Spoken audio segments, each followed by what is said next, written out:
My name is Becky Cady. I'm the wife of Chief Justice Mark Cady. We met at a social gathering in 1976. He was starting his second year of law school. Well, his career decisions, I think, changed after he became an associate district judge. He truly loved being on the bench. He truly loved serving the people of Iowa. And he decided that maybe that might be a career for him.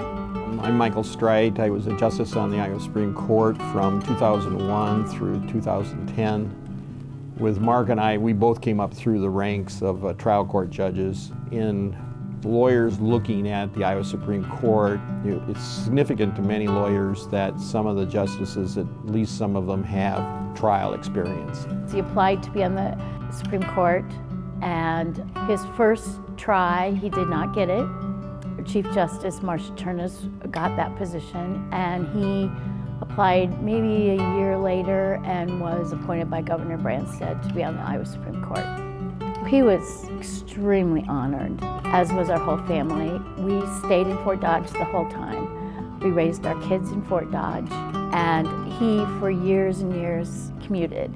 And I talked to him about it. You know, you're going to be on this court for the next 20 years. Do you really want to be commuting an hour and a half each way? He said, I owe it to the people that got me here. And it was my fellow citizens of Fort Dodge that are part of me. A lot of that is just that he was a person of the people, that people loved talking to him. He was like any other common guy.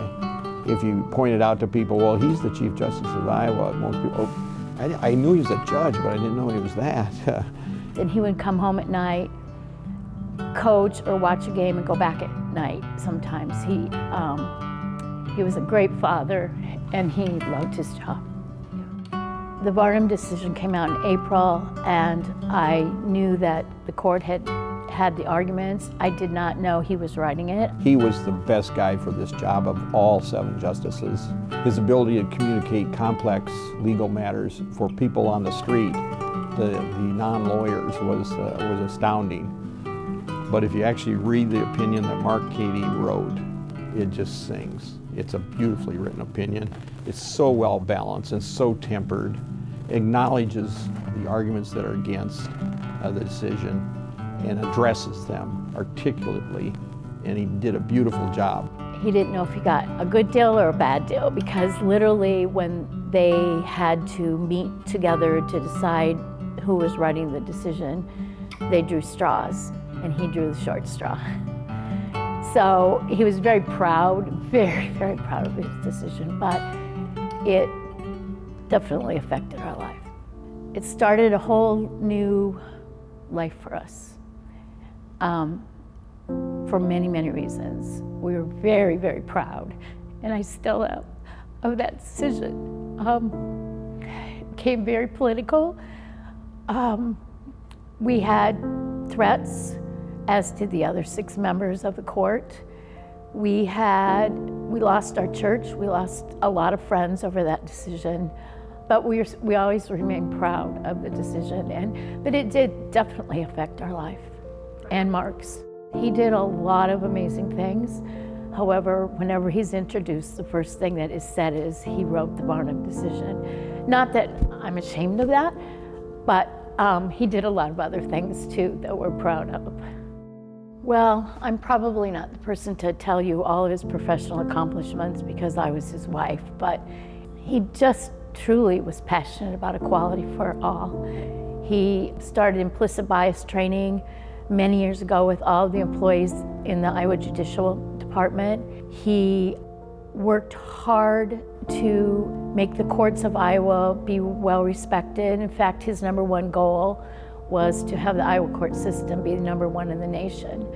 He established this is what a Chief Justice does, and he's our guide through our court system, how it affects people, how it works in the community. He was always trying to maintain a presence of the court in every county of our state, and he would bring that mission to the legislature. He always articulating fair and impartial courts, that the Iowa Supreme Court makes decisions based upon the merits of the law tempered with judicial knowledge and discretion. How does this affect the citizens of the state of Iowa if we decide it this way? And that was always his guidepost. But always in the background is what's fair and impartial, not the most important, not the loudest, but what does the law say and how should it be applied? Since his death, I have realized so much more the impact he has had on people, not only in Iowa, but across the country. And I've heard from people that the things he has done in his career have impacted their lives much more than I ever dreamed. He lived and died, pretty much he did, for the courts. Everything he did was to make the courts respected. Well, number one, he was an amazing father, and a great husband. He believed everyone should be treated the same. He believed that everyone had a say, everyone should be heard, and that our laws should protect everyone. He was a notable man. We miss him already. I don't know how many times I've started to reach the phone to call him, and oh no, he's not here anymore. So he will be missed. He deserves the award, the Joy Corning Award for leadership. For him to receive this in her honor is just notable, and such a nice mesh of personalities. He and her were good friends, and this is a well-deserved reward for his leadership as a government official, as a Supreme Court Justice and Chief Justice of our court. I continue and will always be so proud of him. His whole goal in life was to make the judiciary the very best he could.